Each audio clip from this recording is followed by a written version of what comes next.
EA Sports College Football 25 dropped their deep dive on Friday. How are we feeling about it? Also, James Franklin, is it the tip of the iceberg, D? Now, we're not sure what's going on, but can't be interfering with medical decisions. Also, Tyler Buckner, fresh off a lacrosse natty, now he wants to go back and play football, but this time at wide receiver, only on Overreaction Monday. Yes, sir. Yes, sir. Today I am the governor of college football. Yes, sir. The mayor of college football, a.k.a. Downtown Nino Brown. Yes, sir. Welcome to another marvelous episode of Overreaction Monday. I am the governor of college football, and with me is a guy that pulls a lot of strings behind the scenes, the one, the only, Dennis Noel, also known as D-Now. D-Now. We are a little over a month and a half away from the release of EA Sports College Football 25, and the more I see it, the more excited I get. They released their deep dive gameplay the other day. There was a lot to like about it, but Dina, I want to find out what you liked about it, what you didn't like about it. Give me 1 second as I pull this video up.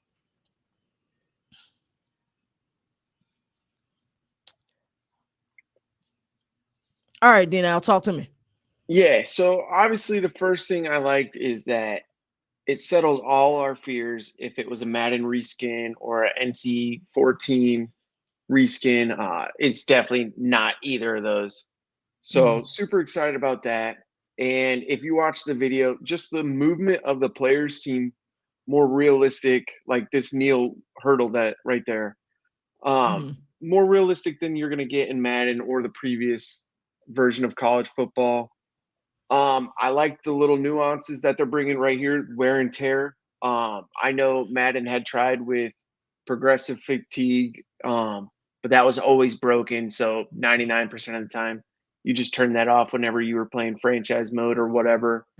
So I like those. I like the stadium atmosphere.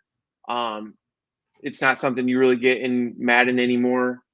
One thing I don't really care for, and this is just my personal preference, is the player traits. In Madden, like bazooka arm, I always turn that stuff off.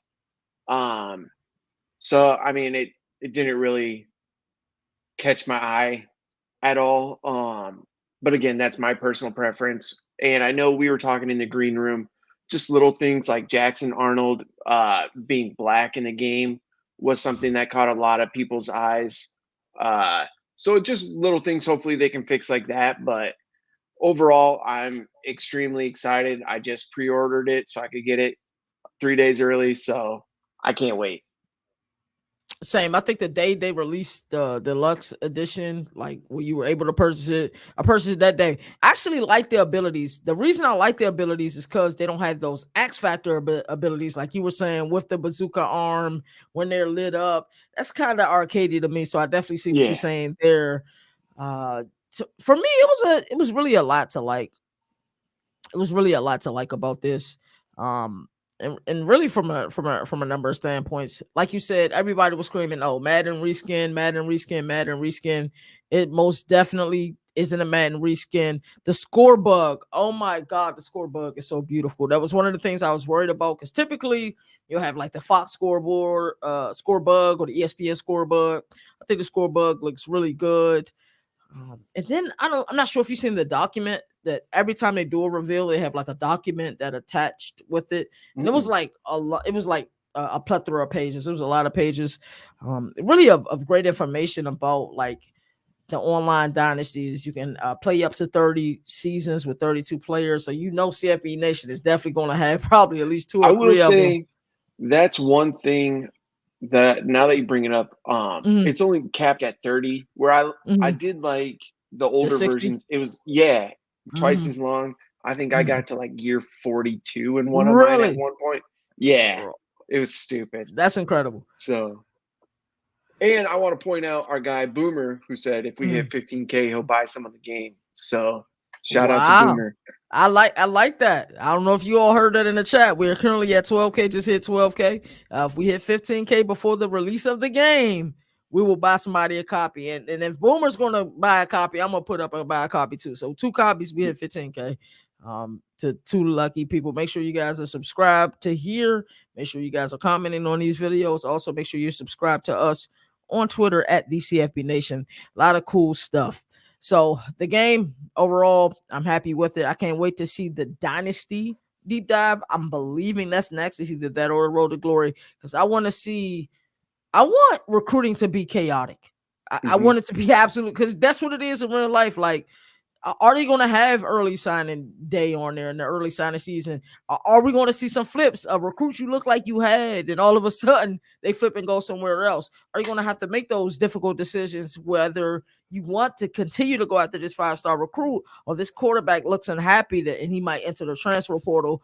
I want to kind of see some of that stuff, because I will literally spend hours on recruiting. I'm 100%. The more waiting on real people they to play can make it. games. Yeah. And promises. If you're not keeping your promises, players should be leaving expeditiously as well. So, D-Down, let's get into this next segment. Things are getting interesting in Happy Valley as Dr. Scott Lynch was awarded $5.25 million in punitive and compensatory damages.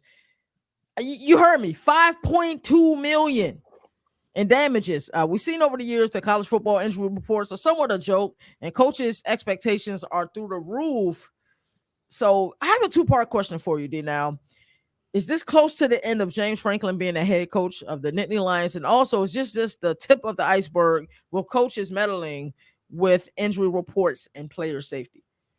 So this is twofold. I did see that since Penn State had to pay that doctor $5.25, that a lot of people are jumping off the Beaver Stadium renovation project now, because they're like, why should we sink more money into this program when they're doing all this shady stuff?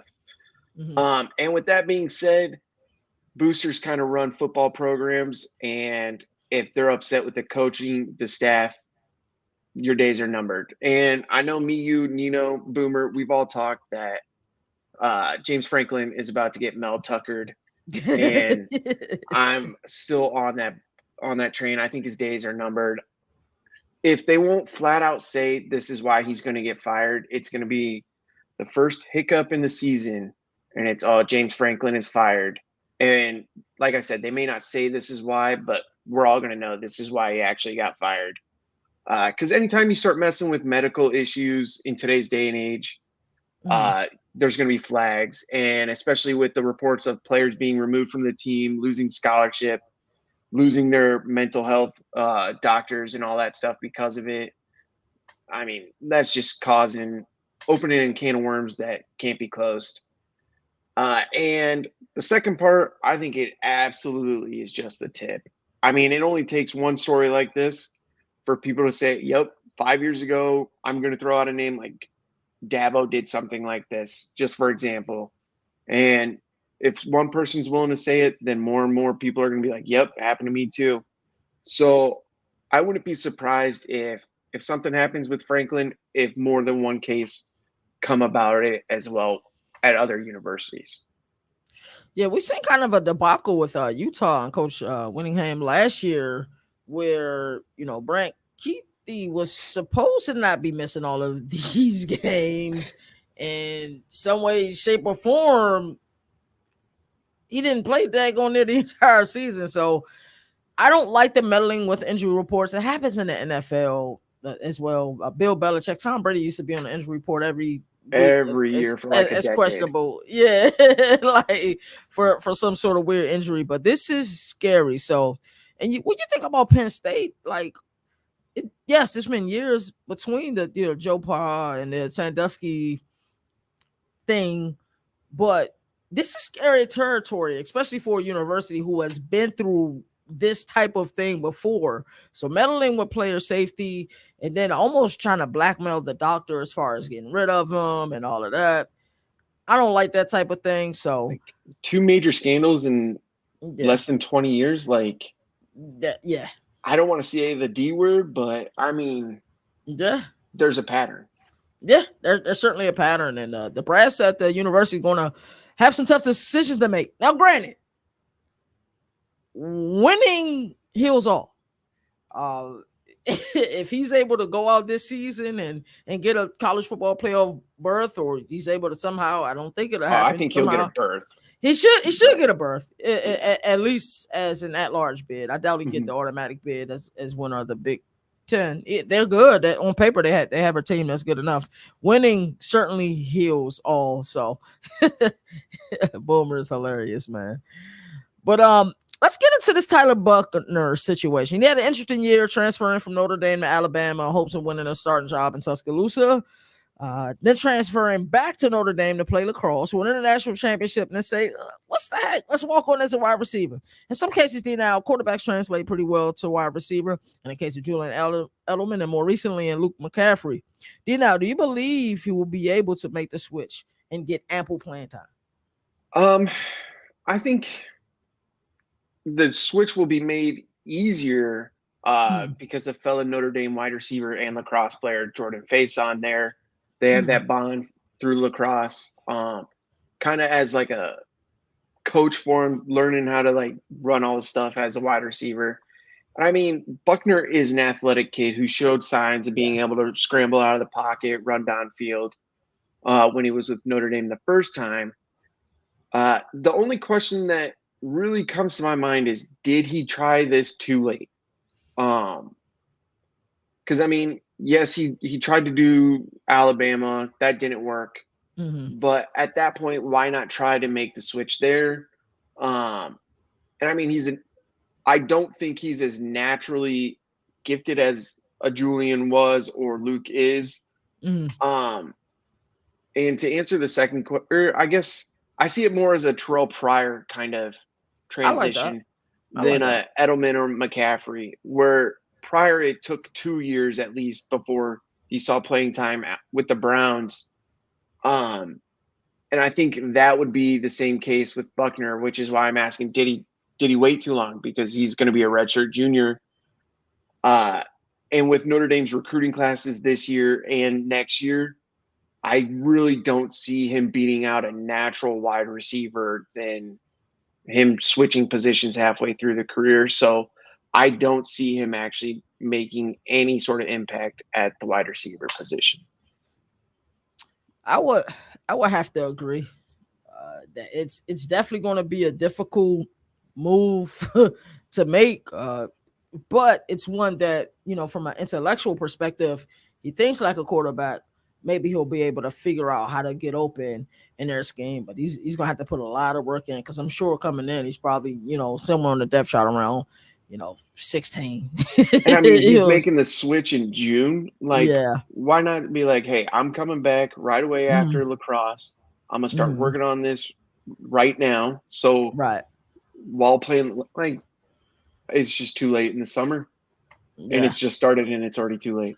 It has. So, hopefully he's in the gym. He's working out crazy right now. And then when fall camp come up, I'm definitely going to be looking at the Notre Dame intel, seeing what I can figure out, seeing how well, of a transition he's able to make. I'm definitely rooting for him. His story has kind of been really interesting, playing quarterback. Then, like I said, going to Tuscaloosa, then coming back, winning the Natty, playing lacrosse, a sport he hasn't played in a while. So you see that the work ethic and the motivation is there. Hopefully he'll be able to make the switch. Anything else you want to add, D, now? No, I mean, what are we, like 89 days from college football? I mean, the countdown's begun, and I can't wait. And the casuals are coming. They're coming back. Yep. August 1st is National Annual Casual Day. So we'll welcome them guys back with open arms. As I always like to say, there are no more victories in a sport that survive and advance. That's why college football has the greatest regular season. And until next time, y'all already know what it is. Y'all take care. Yes, sir. Today I am the governor of college football. Yes, sir. The mayor of college football, a.k.a. Downtown Nino Brown. Yes, sir.